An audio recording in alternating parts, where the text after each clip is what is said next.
Okay, so regarding the stage 3 assignment, folks, a couple of things. First of all, as I said, Maggie was really generous and reached out to me and said, yo, no, I'm kidding, to request recorded directions. I apologize. I do recall saying that I would do that, and clearly whoosh, in one brain cell and out the other one.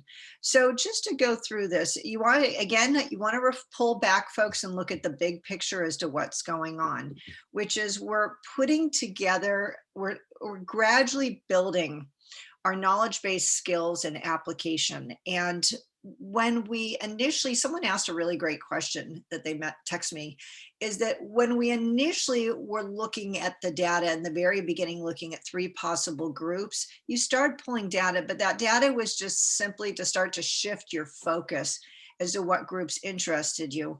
And then as you started the planning process, you were starting to hone in on information and data sets to help you convey the importance of this topic that you now have decided.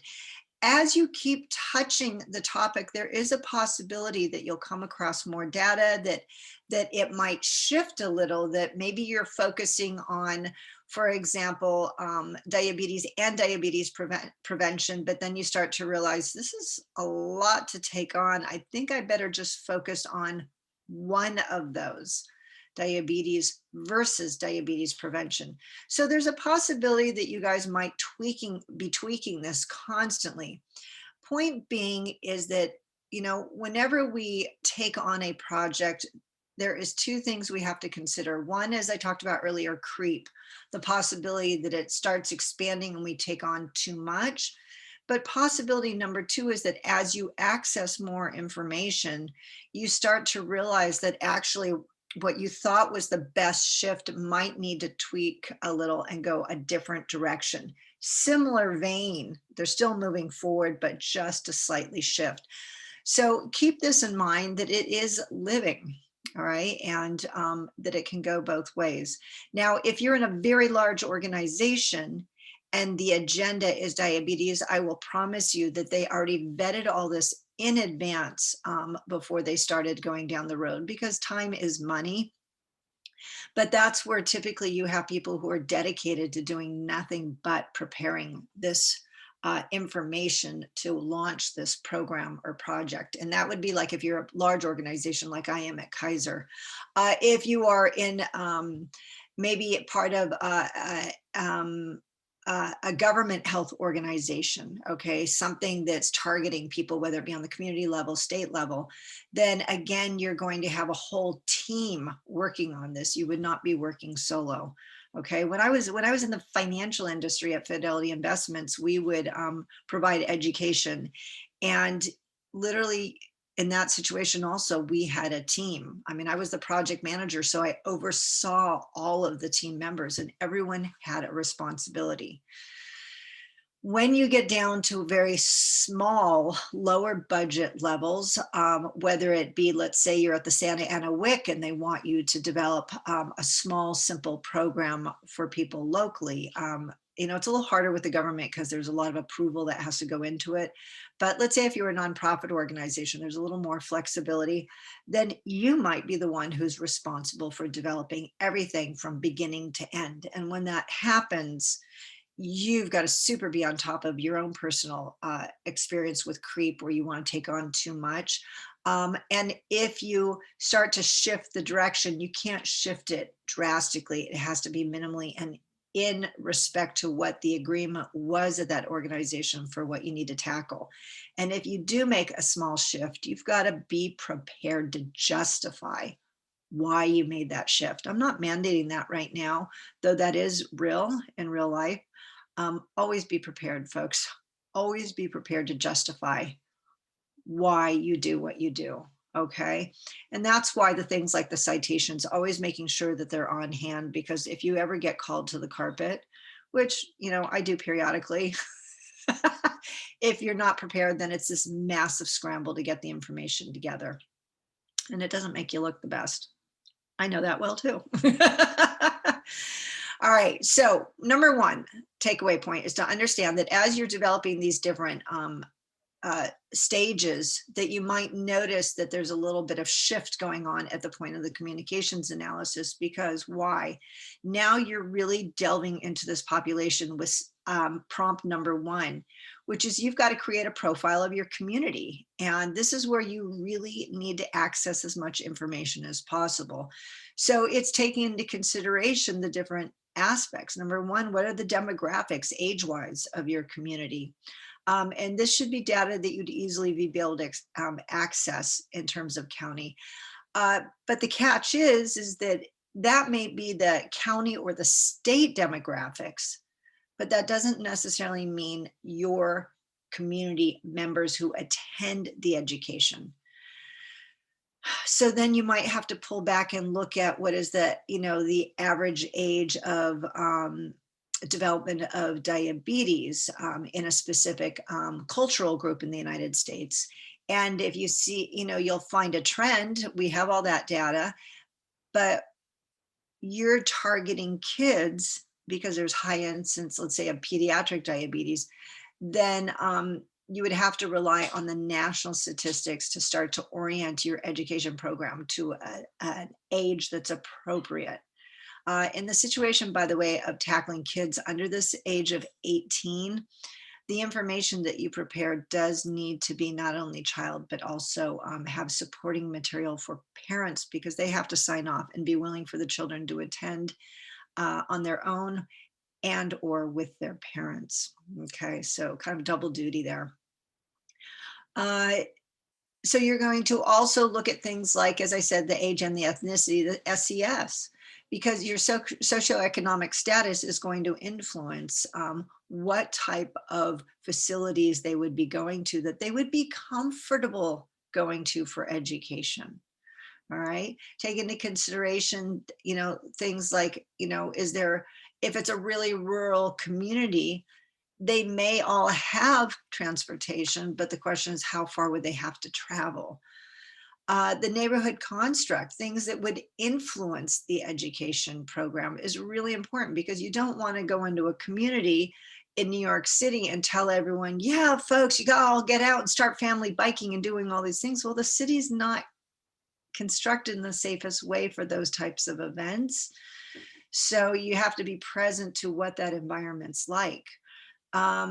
Cultural values, oh my gosh, if you're going into a community that prizes a higher body mass,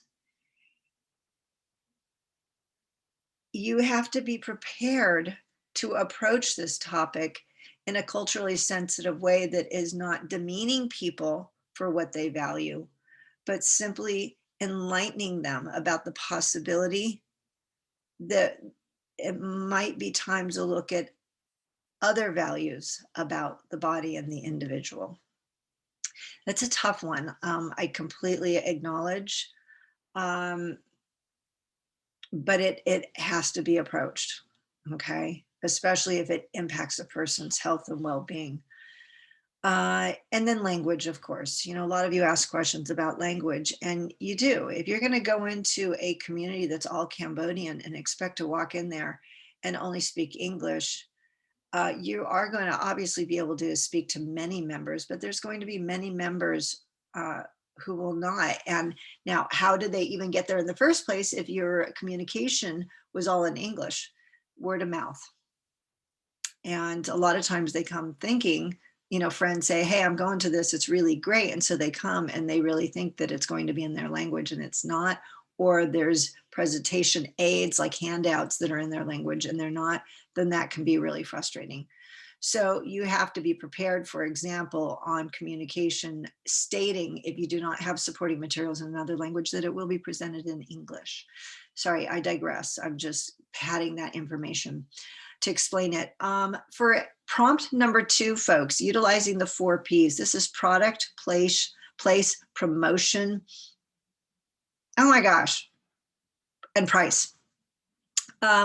Product, your product is what the education is, okay? Your place, where is it going to be presented? Is it online as Zoom? Is it standalone education on the internet where a person just accesses it independently? Is it a classroom? Is it one-on-one counseling through a medical office? You've got to identify what the place is, what the promotion is, and then the price, folks. I mean, is there a price associated with it? It's interesting because I come across every so often people who are self-proclaimed nutritionists who provide programs for diabetes prevention and weight loss. And I cringe at this. And they charge people all this money for stuff that really, in my opinion, should be free. But the scary part is that's not even their forte. Yeah. Okay. One of the weird sides to entrepreneurial society. All right, prompt number 3, in an effort to answer the questions. Okay, I'll go back and look at that in a quick second. In an effort to answer the questions, why do people do the things they do? All right, develop 6 to 8 questions or interviews or designed as interviews or surveys, 6 to 8 questions, or 6 to 8 topics for a focus group. So a couple things. First of all, an interview can either be a verbal interview or it could be a written survey to gather information about people. And a focus group is when you're going to gather people together like we do, and then have a discussion about the topics, and then you record their feedback. Sometimes people literally record video the whole event, and then other times they just transcribe the results. So why do people do the things they do? This is where you're going to solicit information that influences their education. And it might have things to do with what do they, how much do they value, for example, a study that came out indicating that Americans value convenience, meaning convenient foods, fast food, over their health and well-being. They, fascinating study that they feel that it is more important to get a fast meal than to worry about things like heart disease, stroke, cancer, diabetes. Okay. Also, why do they do the things they do? Understanding how many meals they eat at home. That would be a really great question. Or in a focus group, what is your family setting for eating, or your, also that's really great what cultural value questions come up, and people can really build a camaraderie as they're talking. And number 4, the exchange concept. So 4 possible outcomes. Exchange means literally, what am I going to get in exchange for making a change to my lifestyle? What's the payoff is what I say. So that's going to be is if I reduce the number of tortillas at my meal, what am I going to get out of that? Because how am I going to be hungry enough? Well, increasing vegetables, the addition of the fiber will help aid in reducing that hunger, but will also reduce your blood sugar. That's a payoff right there. Or the exchange could be literally, what's the point of coming to these classes? And this is that expected outcome question versus objective. The expected outcome is what the person will get out of attending the classes. And that is access to more knowledge for them to become self-empowered. That's actually what I open every class with, is always telling people what they're going to get out of the class so that they know their buy-in right away. Okay, so Eileen, you asked the question for number 1, you're finding difficulties finding data solely on the Hispanic population in Fresno. Got it, regarding diabetes management. You found great information on overall age, ethnicity, SES, and language. Okay, good. So you've got the basic construct. Yes, you will absolutely need all of that, Eileen, because you're painting a picture. So that'll be incredibly important. And should I use general information on cultural values? You can. This is where something like the focus group or asking very clear questions in interviews and surveys will help you start to tease out any differences in that population versus that general concept of Hispanic or Latino. I totally get what you're saying, that sometimes we cannot find very specific data. And in situations like that, you have to really rely on uh, general understanding of diabetes, looking at a variety of different research on how people view diabetes, how people manage it, what their perspective is on insulin shots, taking medications, costs. That's a human experience, and it's reasonably translatable. Excellent question. Eileen, does that make sense? That you're doing great with the data you've got. Some of it you'll have to blow up and look at from a national level for human response, meaning studies that might be in other areas. But especially if they are studies that target Hispanics or Latinos, and then putting that information together to make a continuous piece.